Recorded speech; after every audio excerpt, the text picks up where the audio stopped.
Hello and welcome to day 5 of Reading Out Loud. Today we're going to read sections 400 in system.31, .40, and .41. The topics are the surface contour of any object or system, finiteness of systems, and the minimum single symmetrical system is the regular tetrahedron. Let's jump in.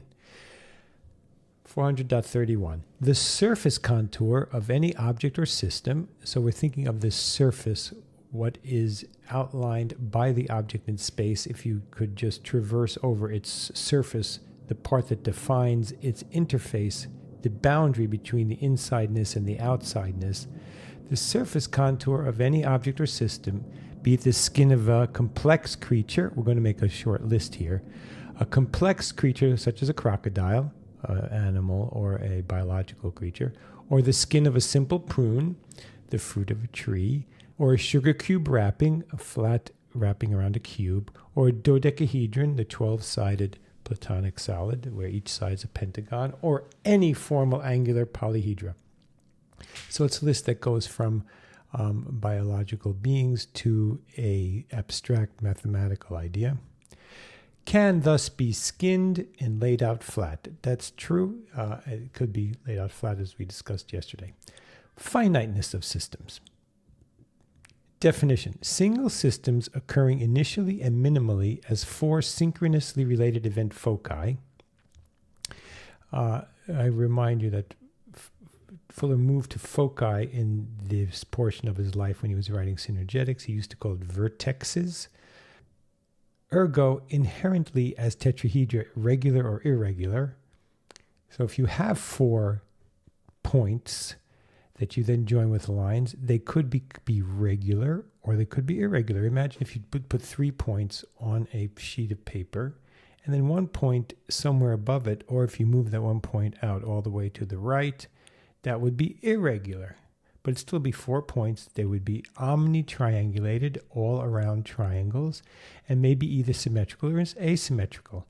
In the example I just gave, if we were on the top, it would be symmetrical, if all the edges were the same length, or it could be very asymmetrical. Each edge could be a different length. In single symmetrical systems, all the vertexes are equidistant radially from their common volumetric centers.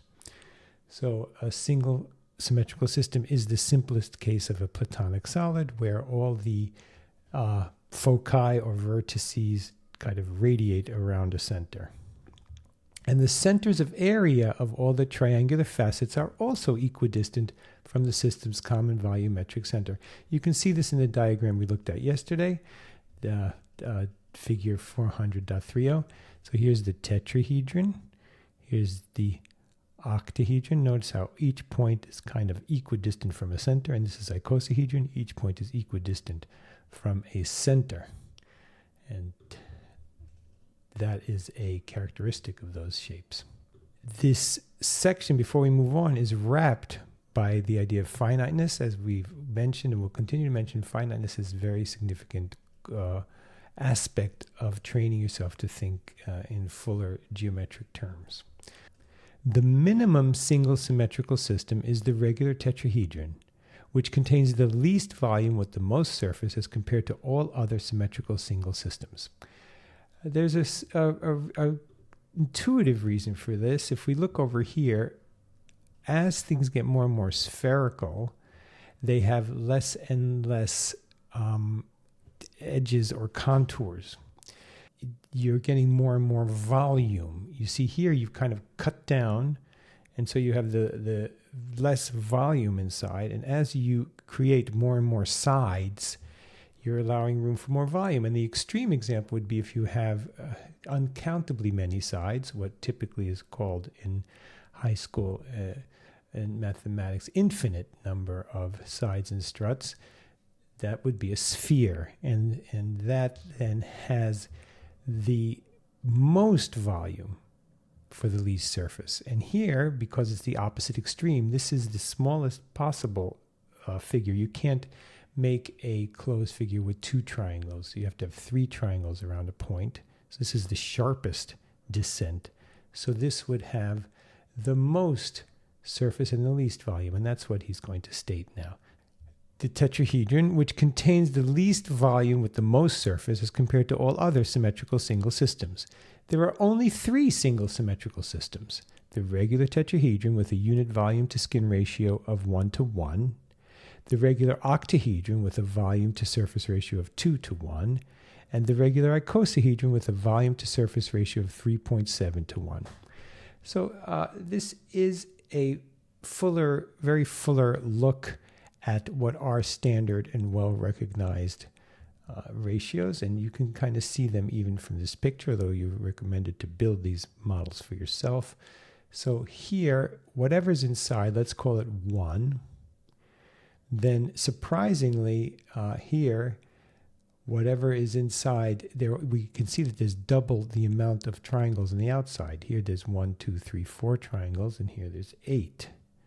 It's hard to see, but this is a triangle, this is a triangle, this is a triangle, this is a triangle. And that's the 4 on the top. Then you have the 4 others on the bottom reflecting that. And then finally here, there are 5 triangles. And he's talking about these 3 shapes for reasons that we'll elaborate more fully in other readings. And then he states that if you call the volume of the tetrahedron 1, then the volume to surface ratio of the octahedron will be 2, and the volume to surface ratio of the icosahedron will be 3. Single asymmetrical systems contain less volume per surface area of containment than do symmetrical or regular tetrahedra. The more asymmetrical, the less the volume to surface ratio. Since the structural strength is expressed by the vector edges, the more asymmetrical, the greater is the containment strength per unit of volumetric content. So here he's asserting that structural strength, which will be of very deep interest to us as we go forward, is expressed by the vector edges. In other words, by the struts, by the sticks that you use to form your model. If you use toothpicks, the toothpicks. If you use steel struts, the steel. And the more asymmetrical, the greater is the containment strength per unit of volumetric content. That's an assertion that remains to be evaluated by us, and that is day 5 of Reading Out Loud. Thanks for joining me.